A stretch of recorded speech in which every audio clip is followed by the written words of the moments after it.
Good morning. Today we will be starting our next unit on solving inequalities.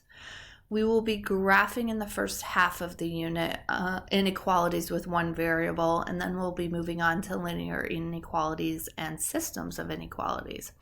So our objective today is to solve and graph inequalities with one variable using all four operations. Solutions of the inequality are any value or values of the variable that make the inequality true, such as for x is greater than 10, the solution is all numbers greater than 10. And remember, there's an infinite number that are greater than 10. So I think you'll find this very similar to solving equations. And the rest of this front page has the properties of inequalities, which mimic the properties of equality, which we had way back at the beginning of the year. Basically, it says the addition property, if we're adding something to one side, we have to do it to the other side. For subtraction, the same thing holds true. If you're subtracting something from one side, you have to do it to the other. Multiplication also works that same way. If you are multiplying something on one side, you must do it to the other. And the final inequality property of division says if you're dividing on one side, you also have to divide on the other side. Okay, so I think now you are probably at the second page of the notes, I believe. And that's where we're going to start solving the inequalities. And you're going to follow the same process you would to solve equalities. When you add and subtract, the process works exactly the same. For example, x plus 7 equals 6. In that equation to solve, we subtracted 7 from both sides and got x equals negative 1. There's a set notation that looks like this in braces. You have x such that x equals negative 1. To solve an inequality such as x plus 7 is less than 6, you also subtract 7 from both sides. This time you get x is less than negative 1, and set notation, that is x such that x is less than negative 1. So when you multiply and divide, there's a little bit of difference if you're multiplying or dividing by a negative number, because you're going to reverse the direction of the inequality. Why? Well, let's look at this example. Example, 5 is less than 8. That is very much true. But what happens when we multiply both sides of the inequality by negative 2? 5 times negative 2 becomes negative 10, and negative 2 times 8 becomes negative 16. To leave that inequality as a less than symbol would not make that true, because negative 10 is greater than negative 16, so you have to reverse the inequality. Likewise, if I have 1 is greater than negative 4 and I want to divide by a negative 2, I'm going to have 1 divided by negative 2, which is negative 1/2, and negative 4 divided by negative 2, which is positive 2.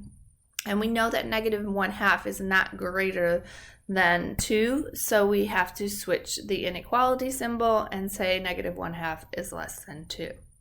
There's a final example there of negative 7 times x is less than 42. They divided by negative 7, and when they did, they switched the inequality and made that x is greater than negative 6.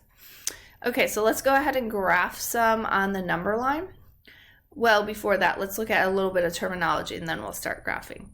So it says when graphing an inequality on a number line, it is always easier if the variable is on the left side, because it's just easier to understand what the inequality is. It's not a big deal if you leave it on the right side. Just be aware of how you're reading that inequality.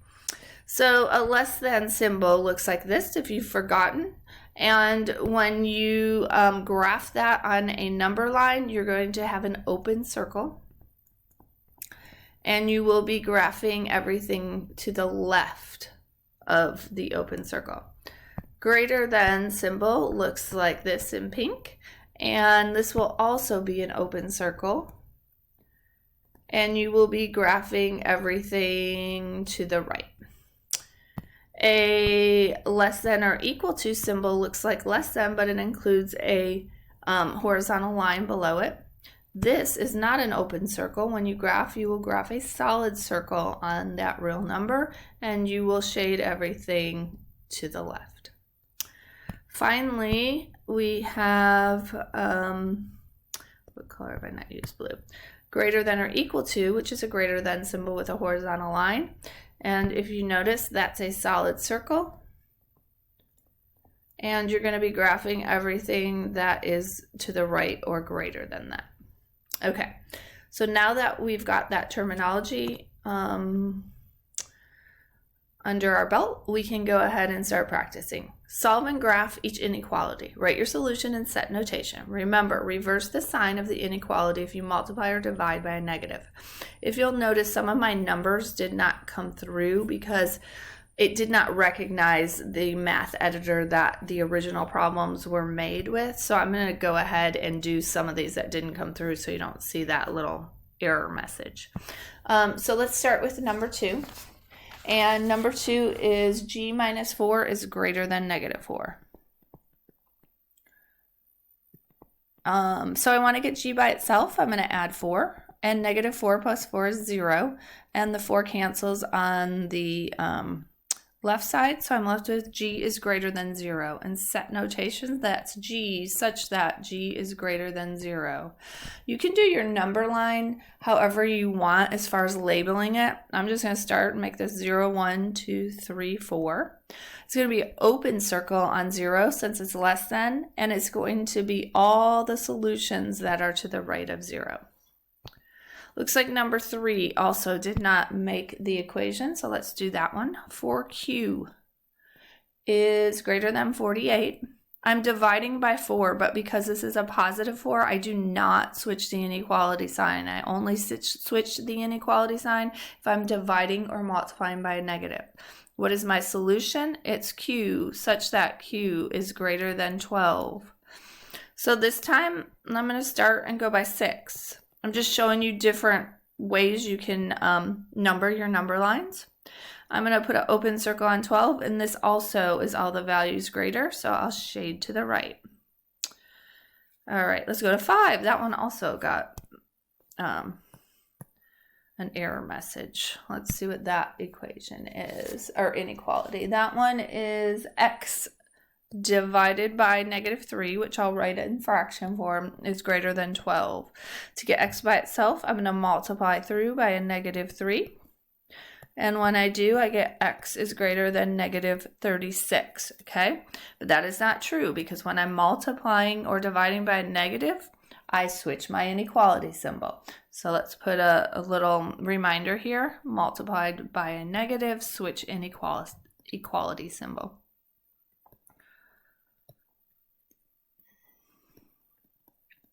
Switch inequality. And to write that in set notation, that would be x such that x is less than negative 36. So this time I might start here with a bigger number, maybe negative 32, negative 34, negative 36, negative 38, negative 40. All right, and I make them smaller as I go to the left. Open circle, but this time it's all the values that are less than that. Okay, I think I'll do number 8 and 10 with you, and then I'll have you try the ones we didn't do for extra practice. Let's see, number 8 says 3x plus 4 times the difference of 6 and x is less than 2. Let me distribute the 4. So I get 3x plus 24 minus 4x is less than 2. I'm going to combine my like terms. 3x minus 4x is negative 1x. Plus 24 is less than 2. I'm going to get move the 24 by subtracting it, and I get negative x, or negative 1x is less than negative 22. I want a positive x. When I divide, I'm going to have to switch inequality. I'm going to put a little note there again, and we get x is greater than 22. In set notation, this would be x such that x is greater than 22. I haven't had any equal to yet, so all of these have been open circles. This time, I'm just going to go by ones. So I have 22, 23, 24, 25, 26. Open circle, and I'm shading to the right. Everything that's bigger than that. Number 10, 8w minus 5 is greater than 2 times the difference of 4w and 3. In this one, I also need to distribute. I'm going to distribute the 2, and I get 8w minus 6. On the left side, I get 8w minus 5. Okay, let's go ahead and get rid of the 8w's. When I do, those just cancel out, and I get negative 5 is greater than negative 6. That is a true statement. That means anything that I put in for w is going to make that true, which tells me it's all real numbers. How do I graph all real numbers? I make a big arrow at both ends, meaning it's going on, and I include everything on that number line. So that means all real numbers.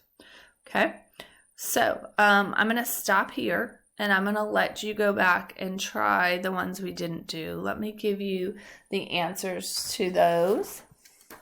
Number 1, in set notation, you should have r such that r is less than 16.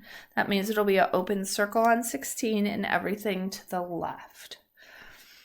Number 4 will be p such that p is less than negative 3. Open circle on negative 3. And it will be everything to the left on that one.